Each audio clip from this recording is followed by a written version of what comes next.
with this message today, I want us to start by backing up a little bit to 1752. Anybody remember that year? No one? Okay, I didn't think so. 1752 was June 15th, tomorrow. And on that day, like many June days, there was a storm that was brewing. And one bright-eyed inventor had a great idea. What if I take my kite out into the storm? Perhaps you know the story of Benjamin Franklin.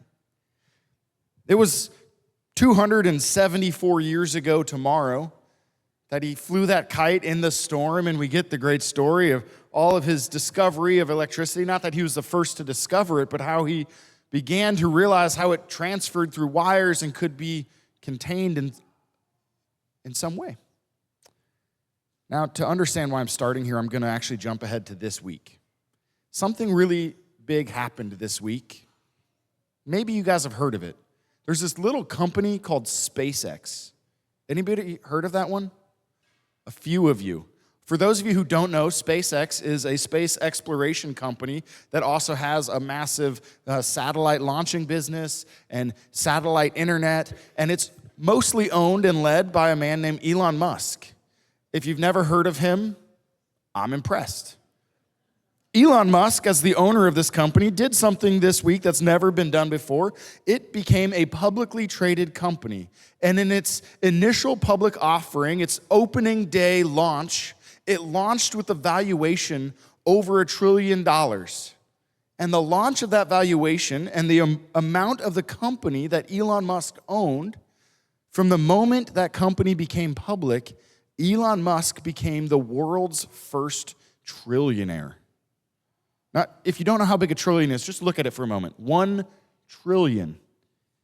That's a lot of zeros on the left side of the decimal. I'm really used to that many zeros on the other side of the decimal. $1 trillion is what he's worth. Now, let's put that in perspective for a moment. If on the day that Benjamin Franklin decided to fly a kite, he began to pay $10 million every single day to a random stranger, tomorrow he would have finally paid $1 trillion. $10 million a day for 274 years. With the one little exception, I don't know if you know this about 1752, we actually had 11 days less that year in the calendar. Did you know that? Fun fact.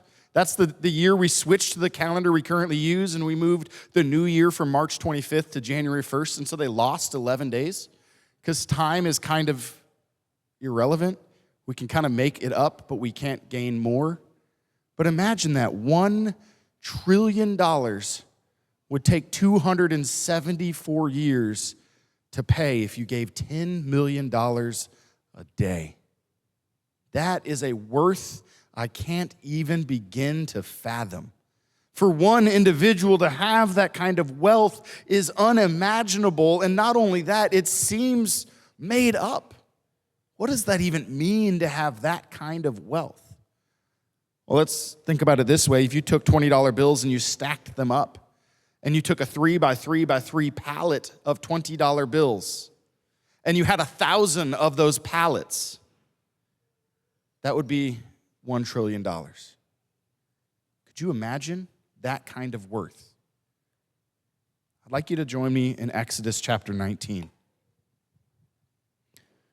In Exodus chapter 19, we read of something of greater value than anything Elon Musk owns.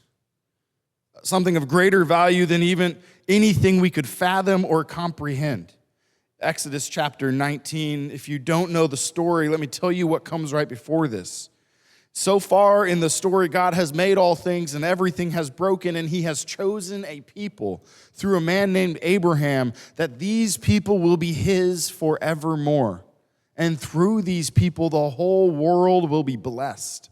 Everyone, all nations will come to know of the goodness of God. And then what happens is the unthinkable. These chosen people of God, these highly favored, greatly blessed people, are enslaved for 400 years.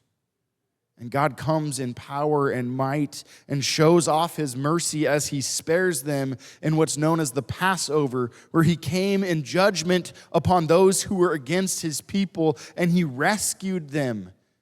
And he brought his people out of slavery into the newness of life. And Exodus 19 is only a few days after all of this. It's fresh on their mind, the freedom they've been given, the life they're being led to. It's fresh on their mind, the hope that's before them. And also, if you've read the story, it's fresh on their mind that they're still living in a desert.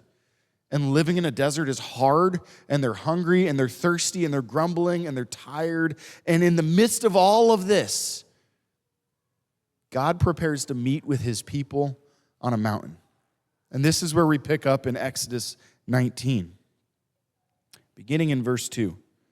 They set out from Rephidim and came into the wilderness of Sinai, and they encamped in the wilderness. There Israel encamped before the mountain, while Moses went up to God. The Lord called to him out of the mountain, saying, "Thus you shall say to the house of Jacob, and tell the people of Israel, you yourselves have seen what I did to the Egyptians, and how I bore you on eagle's wings and brought you to myself. Now therefore, if you will indeed obey my voice and keep my covenant, you shall be my treasured possession among all peoples. For all the earth is mine, and you shall be to me a kingdom of priests and a holy nation. These are the words that you shall speak to the people of Israel." So Moses came and called the elders of the people and set before them these words that the Lord had commanded him. All the people answered together and said, "All that the Lord has spoken, we will do." And Moses reported the words of the people to the Lord. There's a couple of things here to point out. When you think of the wilderness, sometimes the wilderness sounds really lovely. Because you think of hiking in the Smokies, and you think of getting away from your email, and you think of the beauty of creation, like the wilderness doesn't sound too bad. But if you've ever spent a few days in the wilderness, and I'm not talking like glamping in your lovely camper that's really comfortable and has a toilet, that's fun and nice. But like a couple of days in the wilderness where you don't have a place to sit when you need to, I won't fill in what I was about to say. A couple of days in the wilderness when you haven't showered and the food you've eaten is all processed and kind of bland. A couple of days in the wilderness when you're tired and worn out and it begins to rain on you and it doesn't stop. Sometimes the wilderness seems like this beautiful thing, but other times it reminds us of just how harsh this world is. That we actually are really small and really insignificant, and we don't control a lot.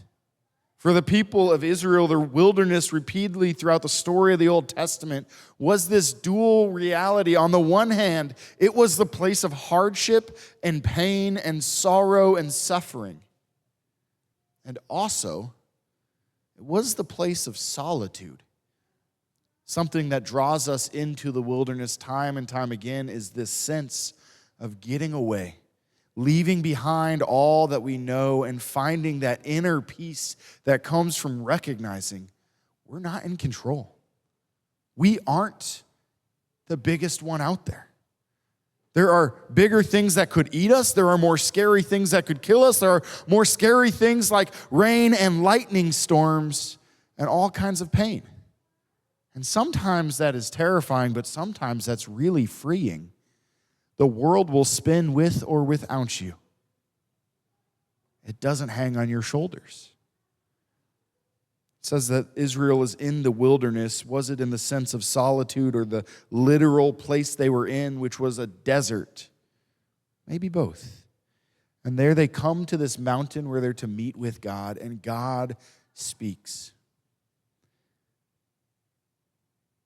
You yourselves have seen what I did to the Egyptians and how I bore you on eagle's wings and brought you to myself. Now therefore, if you will indeed obey my voice and keep my covenant, You shall be my treasured possession among all the peoples, for all the earth is mine, and you shall be to me a kingdom of priests and a holy nation. And Moses told the people, here's what God has said. And they said, great, we're in. Sign us up. We will do that. If you notice what God says, there's a sense of a conditional statement. If you will obey me, then you will be this treasured possession. If you will follow my commands, then you will be a kingdom of priests and a holy nation. And I think maybe you have been like Israel. I certainly have. In that moment where God is most real and most present, where things have gone the most well, where we're feeling spiritually high and like everything's great, and God says, go and do, we say, absolutely, God, here I am. Send me. But what about that moment when the reality of the wilderness hits and life gets really tough? And the thing that we thought we were doing with God or for God or that we thought He wanted from us leaves us not with peace or joy or life or happiness or anything good, but with a whole lot of pain and sorrow and grief. Then what? See, the people, they hear this conditional promise of God, if you will obey my commandments, if you will hear my voice and listen, then you will be my treasured possession. Like, well, that sounds great, God. We want to be that. And it's at the base of the same mountain just a little bit later, a few days later, that they turn and they rebel and they worship other gods.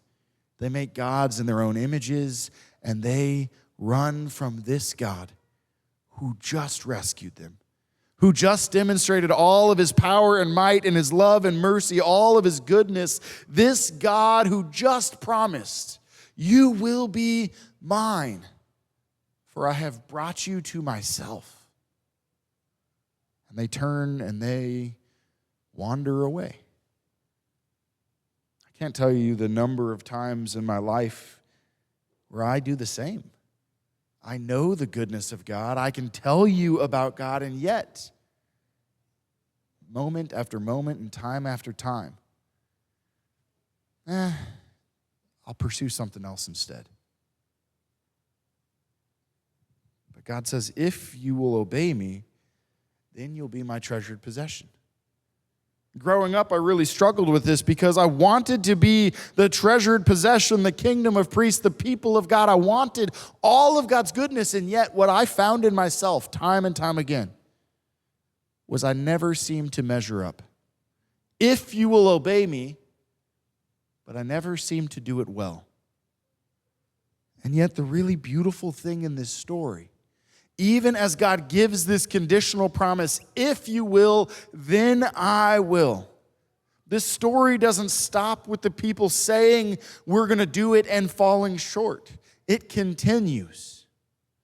The story continues with a God who is a treasure seeker, one who is seeking out this treasured possession, desiring to create for Himself all that He wants, desiring to bring you and me from the wilderness and the angst and the hurt and the pain into His presence forevermore. In Romans, there's this promise. And this is the promise that comes in Romans. For while we were still weak, at the right time Christ died for the ungodly. For one will scarcely die for a righteous person, though perhaps for a good person one would even dare to die. But God shows His love for us in that while we were still sinners, Christ died for us. In Exodus, He gives this promise, if you will obey me, then you will be my treasured possession. And yet the people fall short.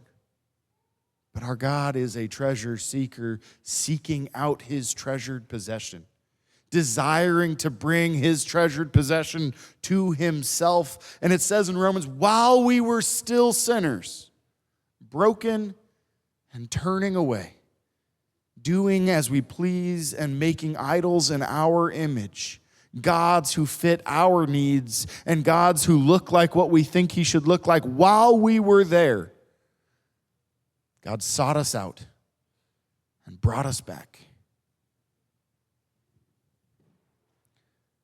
We are a treasured possession. Not because we keep his commandments and obey his voice.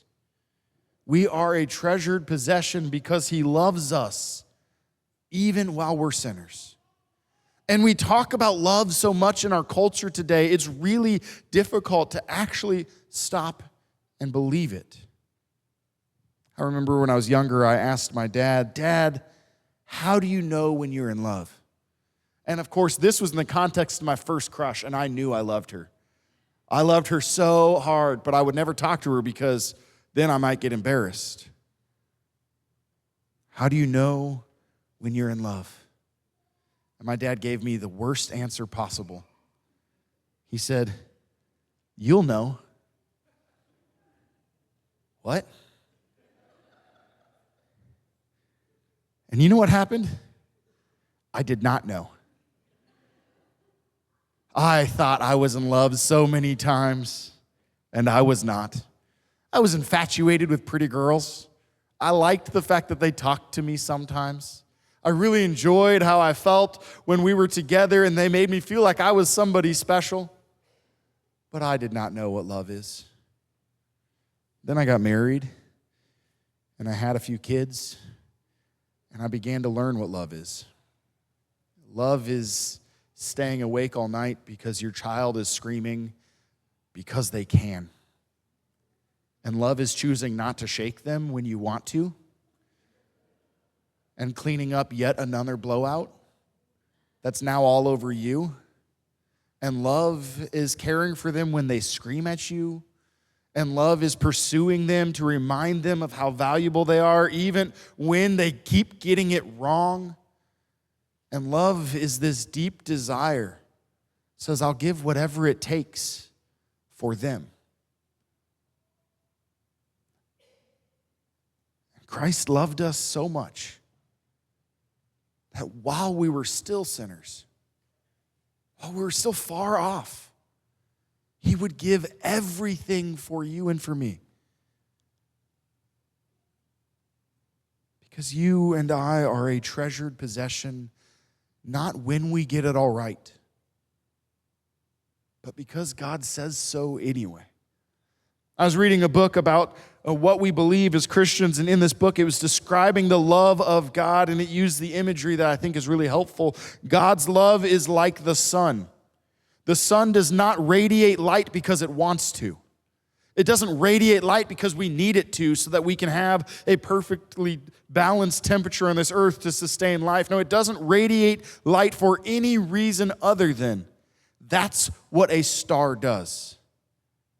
And God doesn't love because he needs something from us.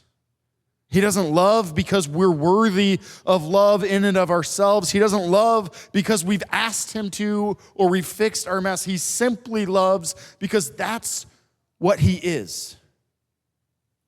And you and I are his treasured possession. It says the whole earth is his. So $1 trillion means nothing. The whole earth is his, and you matter more. We are a treasured possession. And for this reason, the psalmist David writes, "Make a joyful noise to the Lord, all the earth. Serve the Lord with gladness. Come into his presence with singing. Know that the Lord, he is God. It is he who made us, and we are his. We are his people and the sheep of his pasture. Enter his gates with thanksgiving and his courts with praise. Give thanks to him. Bless his name. For the Lord is good. His steadfast love endures forever, and his faithfulness to all generations." His steadfast love endures forever. Here's a fun fact for you. If you were to pay $1 million a day, every day, you still, as of today, would not have paid $1 trillion if you started back when David wrote these words. We can have people valued in such arbitrary means we can't even comprehend. And yet the steadfast love of the Lord endures forever. All of SpaceX will disappear. All of the things Benjamin Franklin found and worked towards will disappear. Everything in this life will disappear. But the steadfast love of the Lord endures forever and ever and ever. There will never be a moment in all of history, past or present or future, when God's love is not moving out from his throne to you and to me, moving from his presence out into the places of hurt and pain and sorrow and brokenness, going forth simply because it's who he is. These conditional promises, if then, God is faithful even when we are not, and he will love even when we're unlovely. And so we can sing his praises and make a joyful noise. And when things are really miserable and we're in that place that feels like the wilderness and life is harsh and rough, we can still sing his praises, because if everything else is stripped away, his love will still be enough.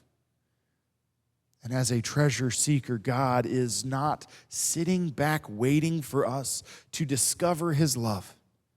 He is actively pursuing you and me every single moment of every single day for all of eternity, giving everything for us.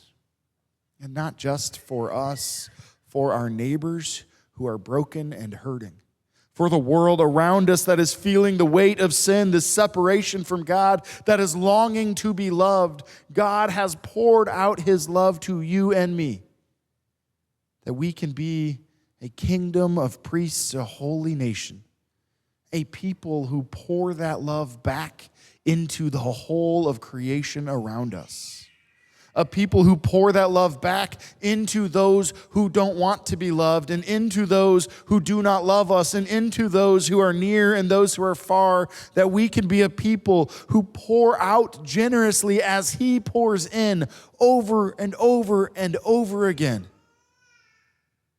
Because we are his treasured possession. So we make a joyful noise. We sing to the Lord, because nothing, not even death, will separate us from this love. Will you pray with me?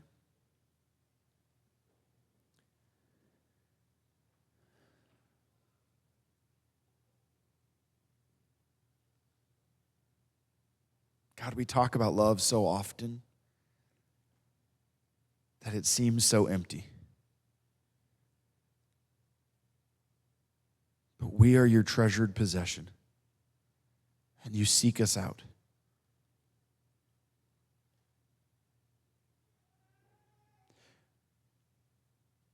We have a value greater than any dollar amount we could fathom. You've given everything for us. And you continue each day to give everything to pursue us,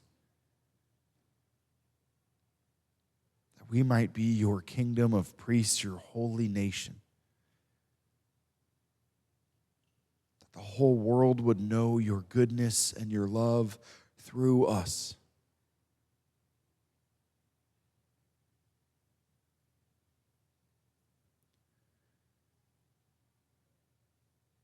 So God, we ask you to fill us with joy. Joy in your promises, joy in your goodness, joy in your love.